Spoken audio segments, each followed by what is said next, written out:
Okay, so you've sent in a bunch of stuff about tariffs and Trump, things like Liberation Day and tariffs Trump as search terms, and this article called The Trump Tariffs, A Legacy of Trade Disruption and Economic Debate. So pretty interesting stuff. Yeah, really fascinating. It looks like we've got a pretty wide range of material here to dive into. Yeah, for sure. So in this deep dive, we'll try to pull out the key takeaways and try to understand what all of this really means. For sure. Particularly like in the context of Donald Trump's presidency and, his approach to trade. Yeah, absolutely. And what you've given us is like a really good cross-section of information Yeah. about like a super important time for international trade. Absolutely. We're going to, really dig into like the reasons behind these tariffs, what happened because of them, how the economics and politics all shifted. Right. And even, that phrase Liberation Day. We'll look at that too. Yeah. We really want to give you like a clear understanding of all of this, something that was really debated a lot. Yeah, for sure. Okay, so let's get right into it. The big question here is, why were tariffs so important to Donald Trump when he was president? Right. Like, what was the thinking behind using them so much? Well, the main reason the Trump administration used tariffs so much was this idea of America first. Right. It was all about putting American economic interests, above everything else. Yeah. And it really shaped how they saw trade agreements and relationships with other countries. Okay. So basically, America first meant that they believed tariffs could change global trade to benefit America, even if it meant like shaking things up a bit. Interesting. So that America First idea then led to some very specific reasons for using tariffs, right? They had a few key arguments they used all the time. One of the biggest ones was that they wanted to shrink the trade deficit. Okay. That's when a country like imports more stuff than it exports. Right. And they thought tariffs could help balance that out. So they thought if you make imported goods more expensive, people will buy less of them and more things made in America. Exactly. And that would make the trade deficit smaller. Right. Okay, so another big argument was about protecting American industries, right? Especially manufacturing. Yeah, that was huge. Yeah. They said that tariffs would protect those industries from cheaper competition from other countries. Yeah. And that would let them grow and create more jobs here in the U.S. Makes sense, protect local jobs. Right. But then there was also the argument about national security, which seemed kind of different. Yeah, that was a bit different. They argue that some industries like making steel and aluminum were crucial for national security. Okay. So they put tariffs on imported steel and aluminum to boost production here and, not rely so much on other countries for those materials. Interesting. And then there was this whole idea of reciprocal tariffs, which was talked about a lot. What was that all about? Right. So the idea there was to pressure other countries to lower or completely get rid of their tariffs on American goods. Okay. So the U.S. would put tariffs on countries that already had tariffs on our stuff, kind of like a bargaining chip, to try and get them to remove their tariffs. Okay.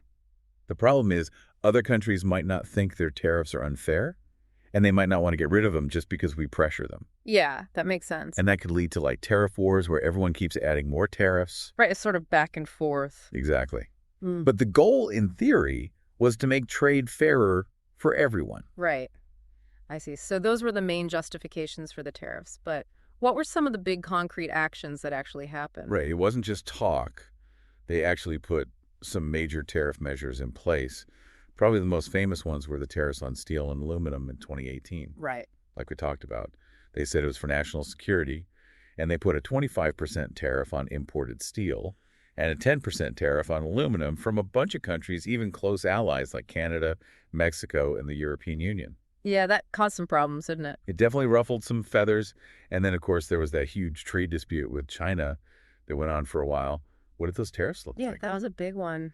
It wasn't just one thing. They put tariffs on goods from China in a few different stages, and it ended up covering like hundreds of billions of dollars worth of stuff. Wow. And it wasn't just one industry either. They targeted loads of things, machinery, electronics, consumer products, pretty much everything they imported from China. Right. And of course, China retaliated with their own tariffs on American exports, Yeah. which turned into a full-blown trade war. Right. I remember that going back and forth, it was a big deal. And it wasn't just China, right? They also put tariffs on Europe for different reasons. Yeah, that's right. They put tariffs on some European goods like wine, cheese, and other agricultural products. Okay. And that was mainly because of disagreements about subsidies for the aircraft industry. They said European governments were giving unfair financial help to their aerospace companies. I see. And we should probably also mention the USMCA. What role did tariffs play in that renegotiation of NAFTA. Yeah, so the USMCA was mostly about updating the rules of trade between the US, Mexico, and Canada and trying to make it easier to trade in many sectors. Right. But it did include some stuff about tariffs, especially for the car industry. Okay. Like, there were rules about where car parts could come from, which basically made it less attractive to import certain parts from outside North America. Interesting. So we've talked about the reasons behind the tariffs and what they actually did, but what about the economic impact of all of this? It seems like there were a lot of different opinions and analyses at the time. Yeah, it was definitely complicated, and economists are still debating the overall economic impact. Right. On the one hand, a lot of American companies that needed imported materials or parts ended up having to pay more because of the tariffs. I see. So their costs went up, which made it harder for them to compete both here and in other countries. And sometimes those higher costs got passed on to consumers. Right. So if a company here was using imported steel to make construction equipment, for example, the higher steel prices meant they had to sell the equipment for more. Exactly. And that could hurt their sales. Well, Or they might have to absorb the extra cost, which would eat into their profits. Mm. And we definitely saw prices go up for a lot of imported goods because of these tariffs, like everyday things like electronics or clothes. Okay. And like we said before, other countries didn't just sit back and do nothing. They hit back with their own tariffs on American goods. Exactly. And those retaliatory tariffs, especially the ones on American agricultural products, really hurt U.S. farmers. How so? Well, made it more expensive and difficult for them to export their stuff to those countries. Right. And what about one of the main goals they talked about, reducing the overall U.S. trade deficit? Did all these tariffs actually make that happen? That's a good question. And the evidence is mixed. Okay.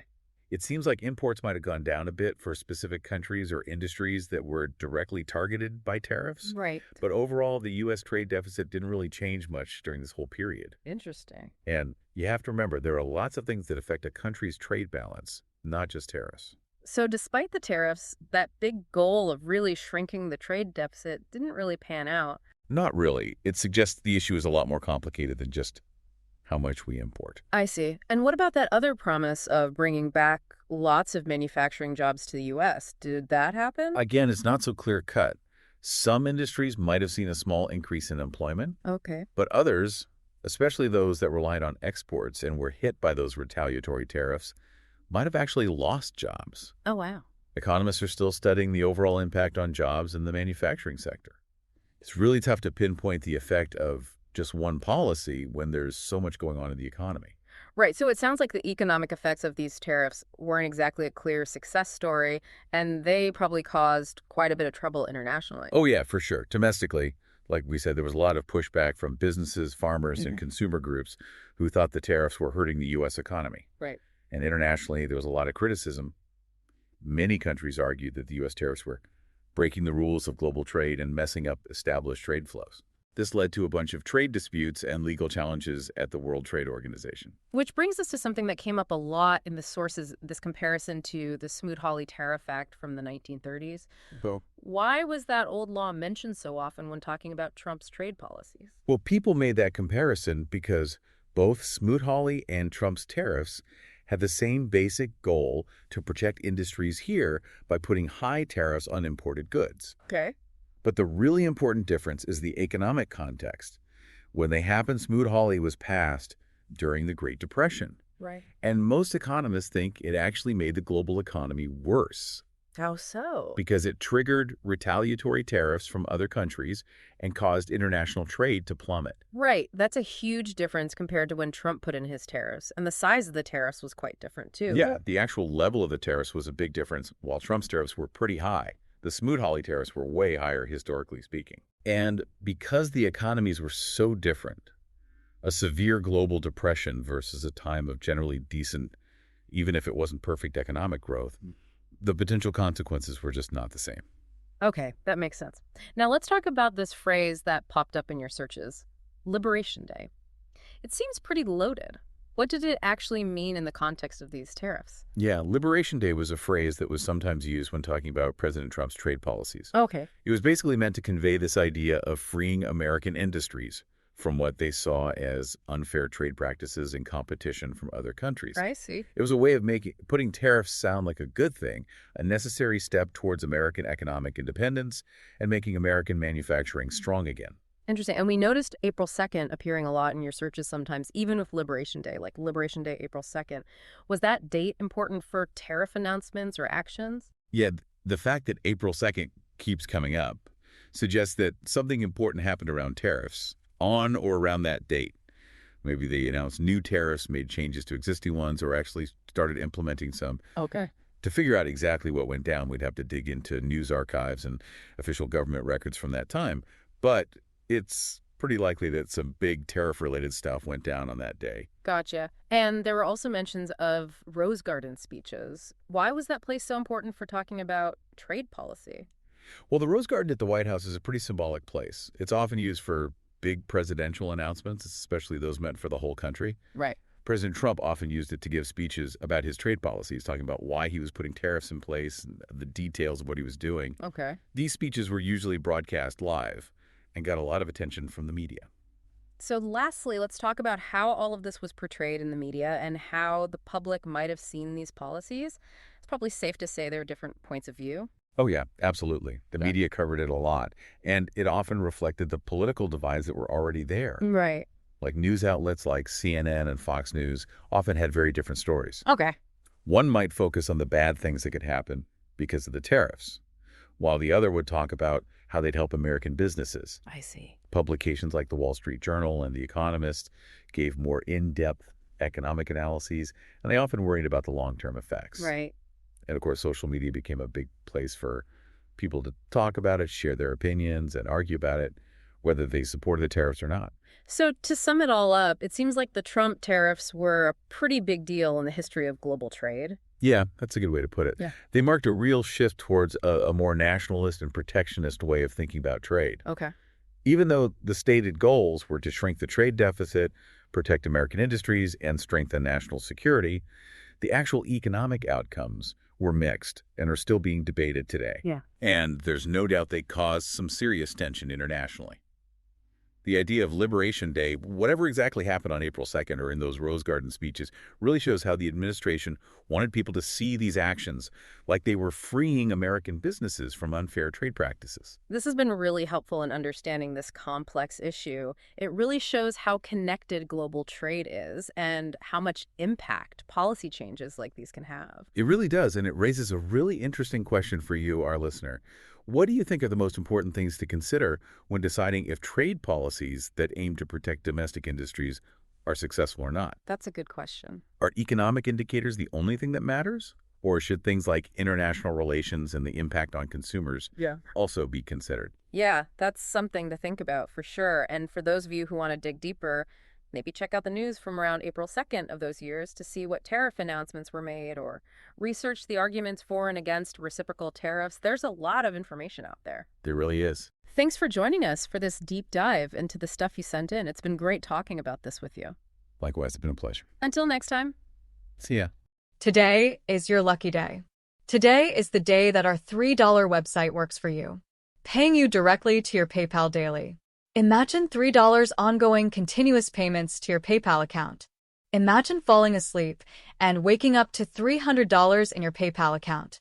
How would this make you feel? How could this help you? What bills could you pay? What kind of fun could you have? What does that retirement look like now? All for a one-time payment of $3. This website is DFY done for you, fully built and completely hosted, and never stops collecting payments for you. You have spent $3 on coffee on a regular, but that coffee won't help you create multiple streams of income. Click the link below.